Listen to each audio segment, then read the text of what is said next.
And that's the New York office, and it's Cademan, Fuller, and French. Send them express mail. And, let's see. Oh, yeah. If the representative from that stagehands union calls, well, tell him I'll be back in 2 or 3 days. I'll talk to him. Any other calls? Nothing at all, Mrs. Whitney. Okay. But we did have a couple of visitors came by. Yes, who were they? Miss Bryson came by. What did she want? She was dropping off the proofs of the wedding pictures. And who else? Dr. Kavanaugh. He came by yesterday morning to pick up his wife's purse. She left it the night of the reception. He seemed rather hostile for some reason. I don't know. Well, I hope that you are cordial to the man, Gunther. Remember, he is Jody Travis' brother-in-law. Oh, I was. Very cordial. You know, I think that you should stop by and pay a little visit to Jody Travis. She had too much champagne to drink at the reception. And I just want to make sure she's all right. We do have to coddle our stars, Gunther, don't we? Well, that'll be all. I'll talk to you in the next couple of days. Goodbye. Bye, sir. Oh, I'm sorry to have woken you, sweetheart. That's okay. I don't want to sleep away my honeymoon anyway. Oh.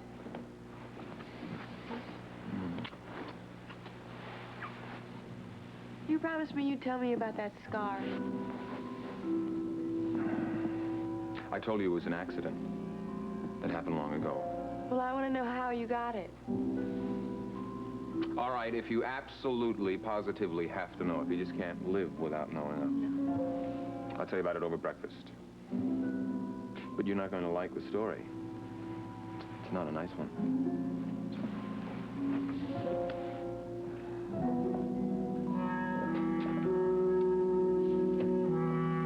Room service?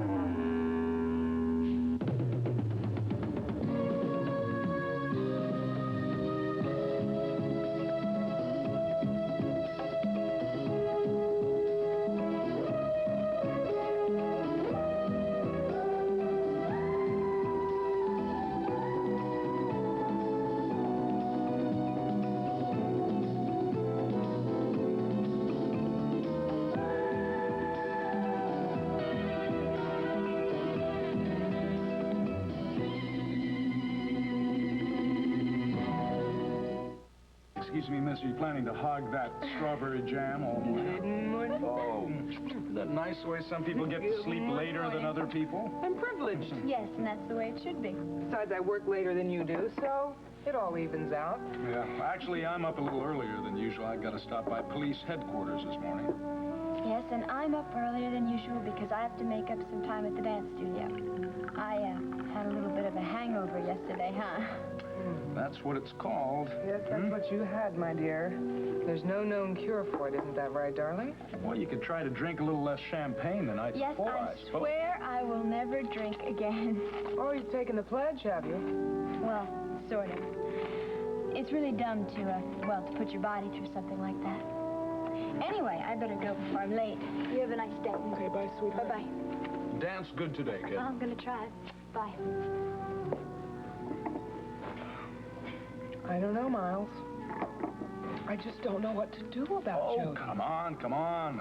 A few extra glasses of champagne doesn't make a person into a drunk. I know that, but I'm thinking that it's her state of mind that made it affect her so strongly. That's what I'm worried about. Anyway, I guess she learned her lesson. Boy, she really did have all the classic symptoms of a monumental hangover yesterday, didn't she? Didn't she?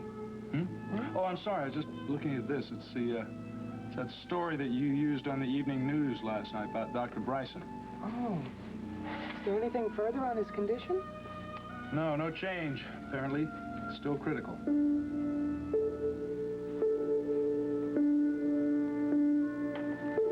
Oh, my back still hurts. Oh, everybody is sore right after their operation. You'll be fine in no time.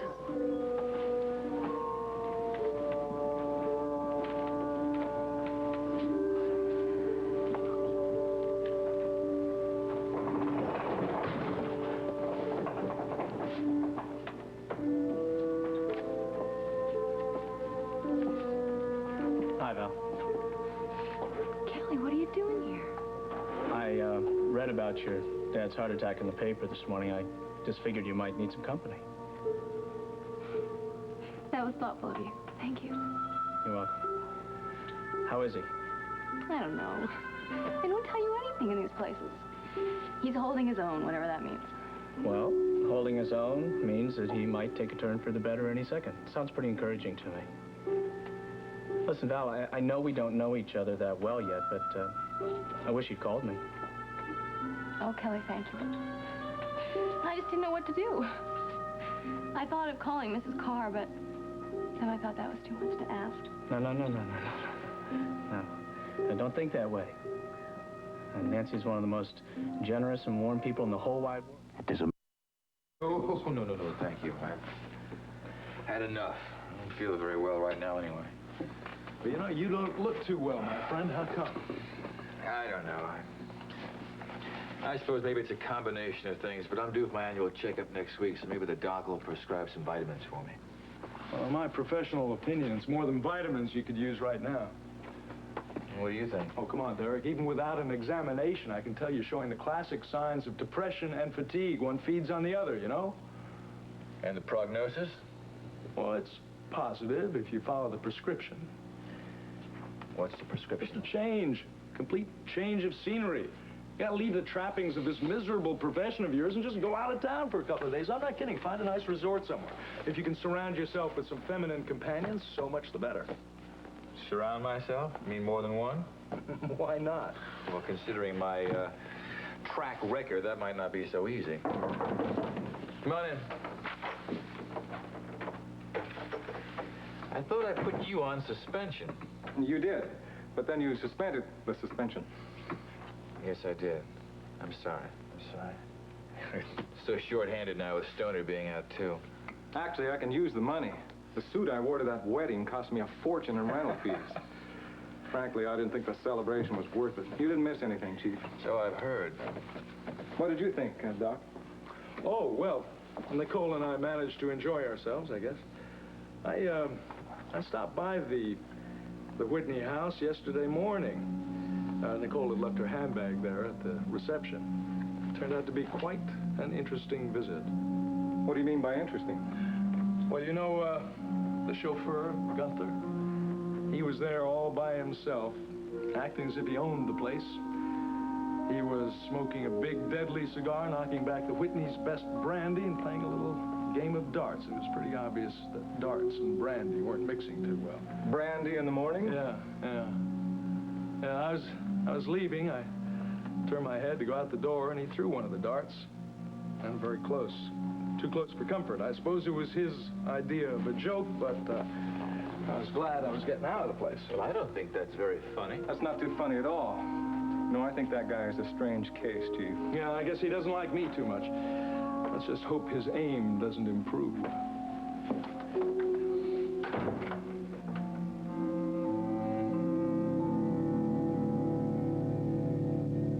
The animal kingdom. Now, Madame Whitney. Thank you. Here you are, right there. And here's something over here pour moi. I love champagne for breakfast. You do, eh? And for lunch? Mm-hmm. And for dinner? Mm-hmm. Right, you decadent thing, you. Well, look, you could have married someone more frugal, but she wouldn't have been as much fun. I believe that is right. Besides, when you have it, why not spend it? And my sentiments exactly. Here. To us. To us, the irrepressible Whitney. Now, where's your watch? It's right here. And it is never going to leave my side. Oops, it's open already. I'll close it again. Now open. Oh, It really is a swell gift. I really love it. you do? Mm-hmm. Well, it was very sweet of Geraldine to pass it on. She really is a generous old soul, isn't she? Don't you let her hear you say that. What? Oh. Generous? Call her old. Oh, well. Now tell me, What? you know very well what? You thought you'd get away with it by being so charming to me during breakfast, but you won't. You promised to tell me about that scar, and I want to know. You really want to know, huh? I do. Well, if you really must know, I got it in Vietnam. I didn't know you were a Vietnam vet. There aren't very many of us who like to talk about it.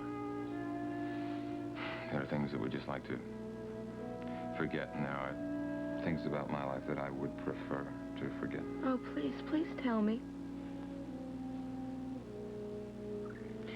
I was a lieutenant in the infantry. Sky, that's something to be proud of. Yes. It's the only thing about the whole damn war that I am proud of. I didn't know you went through anything like that. So that's how you got the scar? It was a wound? Yeah. Well, it was a very rough day, and it was getting on towards evening, and there were only 2 of us left. The rest of them had fallen to sniper fire and mortar. And so it was just me and the company commander or captain. And we didn't know where we were, but we knew that we were surrounded by Viet Cong. And he went out scouting and got hit by a sniper. So I crawled over to him and I stayed with him until dark. And I picked him up and carried him through the jungle, hoping that I was heading in the right direction. It's incredible. But Ray, I'd rather not talk about it. No, please, please. You've gone this far. Well, as we were going back through the jungle, we came across 5 or 6 of the enemy. And I was pretty good with an M15. I got them all. Or thought that I did. One of them was still alive, and he threw a grenade. And it landed near the captain. And I don't remember the process. I don't even know exactly what happened. All I know is that I ended up throwing myself on top of the grenade. And that's how I got the scar. And then we just came out and ended up all right. It's horrible. Wait a minute. Wait a minute. If you landed on top of a grenade, you wouldn't have a scar across your back. You wouldn't even be here to tell about it. You know, you're right. I know where I got that scar. I fell off a tricycle when I was 4 years old. You ran into rat! a tree. Rat! You rat! No, rat. Hey. Take that! You dirty You rotten shouldn't person! have done that, ma'am. Don't you Rotten touch person? me. Rotten person, am I? I'm a rotten person? You just wait right over there, you. All right. I don't care where you got the scar. But tell me one more little thing. All right? What now? All right, this guy that was in the picture at San Moritz, was he in Vietnam, and is that where you got the story? Yeah, he was. But he really is dead. So how'd he die? Now, Raven, I told you that there are things about my past that I prefer not to talk about. Now, I did tell you that, now, didn't I?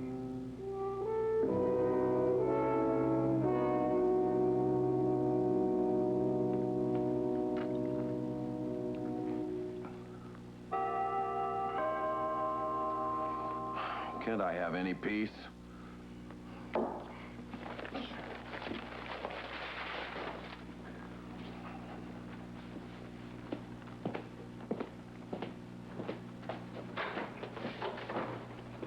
Well. An officer of the law. Oh, surely you're not here to see me, and you must know that Mr. and Mrs. Whitney are on a honeymoon. Yes, I know. I didn't come to see them. I came to see you. What the hell do you want? Oh, I see. What did I do? Commit a parking violation? I have a feeling your being in the world is a big enough violation in itself. But you've also come very close to committing a violation of another kind. Like assault with a deadly weapon. What the hell are you talking about? What weapon? Well, you see, a dart is a potentially lethal weapon. I'd be more careful if I were you. You know, we consider Dr. Kavanaugh to be a pretty important part of the police department. So? So I don't like to see anybody get intimidated by a big punk like you.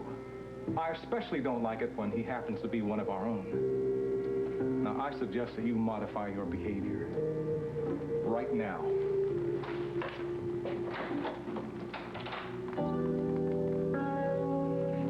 He wouldn't be so tough without a gun.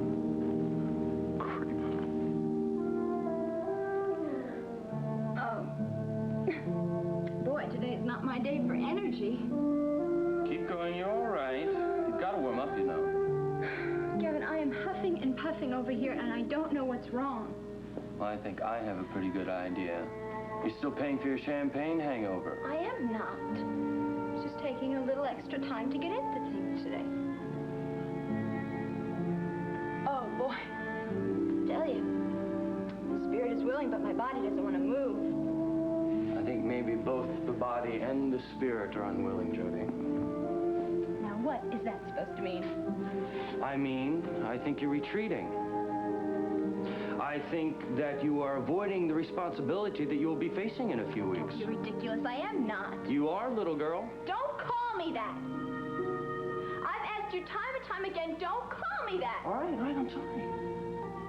No, I'm sorry. Gavin, would you please tell me what to do? You are the only person who's ever honest with me. Please tell me what to do.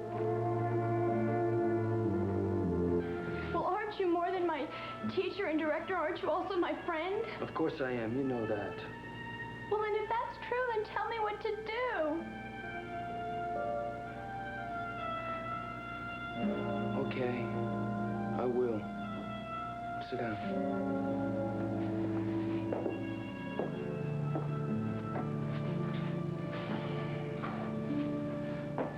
Can I get you something? A soda or something like that? No. Well, here. No, thank you. Well, come on, let's get it over with. Look, Jody, you and I have worked long and hard together on this. And we both know, honestly know, what you can do and what you can't. You're right, we both do. And we also know that you stepped into this company as a replacement for Martine DeVal. Now, that was something that was forced upon you and on me by Sky Whitney. It was. And I was scared from the very beginning. I was and I am being pushed too much too soon, but I know that. But I'm sorry. I'm deeply sorry that you were placed in a situation where you had to compete in a professional company. I know you are. All right, no. Here we are now. And you're faced with the responsibility of becoming an overnight success. It's a classic showbiz story. The understudy comes in and becomes a star.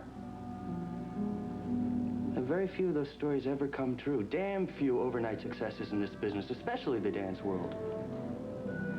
I'm aware of that. Right now, to be a star, several combinations of things. It takes work, talent, and experience. Now, Lord knows you've got the talent for the talent. You know, I know that, you know that. You've got the capacity for work. You've shown that. But you lack one thing. That's experience. So what are you trying to say? As your director, and as your friend, I'm not going to let you continue like this. I'm telling Sky Whitney that you're quitting. You won't open.